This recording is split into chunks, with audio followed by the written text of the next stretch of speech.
Wahai muslim, kematian sedang mengejarmu. Ada satu fenomena teman-teman sekalian yang kita semua bisa lihat di depan mata kita, yaitu masalah kematian.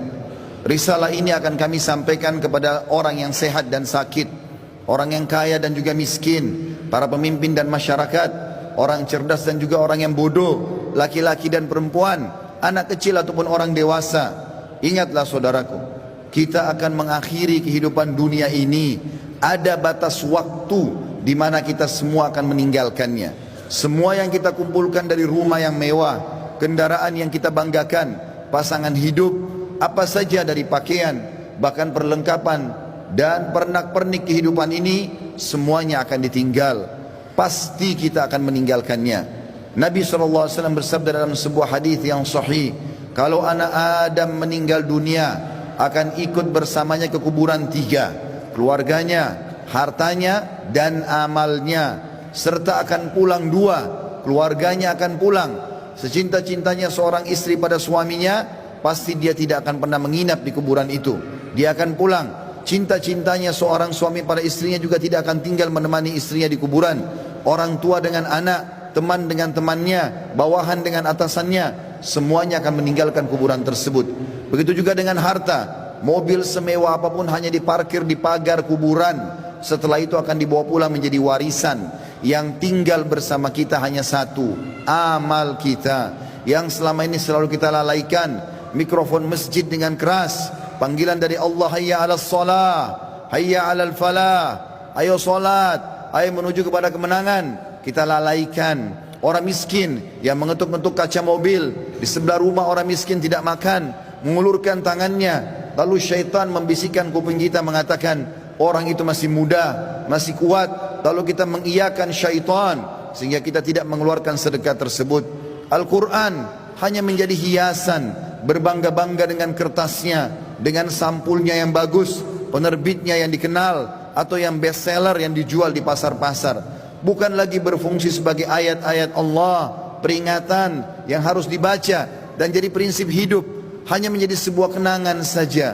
Begitu juga dengan orang tua yang dilupakan, hanya kena jabatan yang sudah naik, harta yang sudah mulai melimpah, memiliki pasangan yang cantik, anak-anak yang banyak, sehingga orang tua di kampung halaman dilupakan.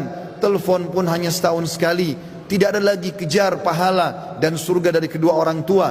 Padahal seorang salafus saleh pernah menemukan salah satu orang tuanya meninggal, lalu dia menangis terisak-isak. Kemudian murid-muridnya menanyakan, kenapa anda menangis?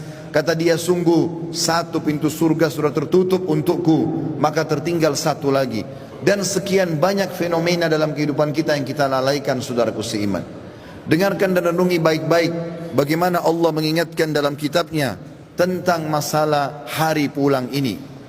Yang pertama, disebutkan di dalam Al-Quran surah Al-Baqarah ayat 281. Allah berfirman, dan kekal ditilawakan oleh orang-orang beriman sampai hari kiamat.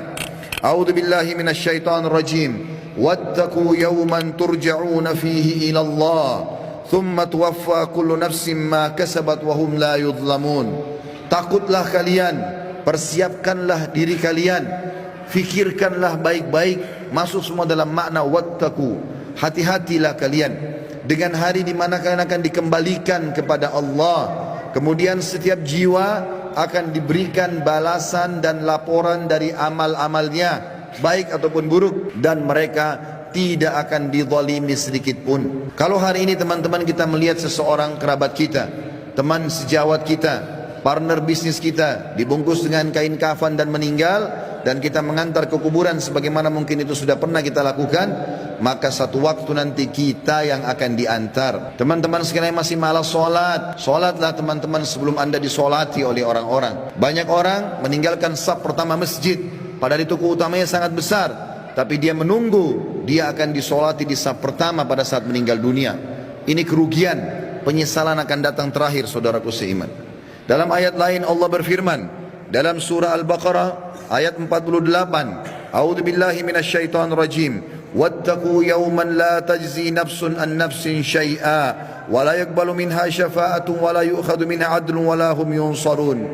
Hati-hatilah kalian, perhatikan baik-baik, renungi baik-baik kata Allah, hari di mana tidak ada lagi jiwa bisa membantu jiwa yang lain, dan tidak akan diterima lagi rekomendasi-rekomendasi, pertolongan-pertolongan, dan juga tidak akan pernah ada yang bisa memenangkan. Di dalam ayat yang lain juga Allah mengingatkan surah Luqman, surah nomor 31 dalam Al-Quran ayat 33. A'udzu billahi minasyaitonir rajim.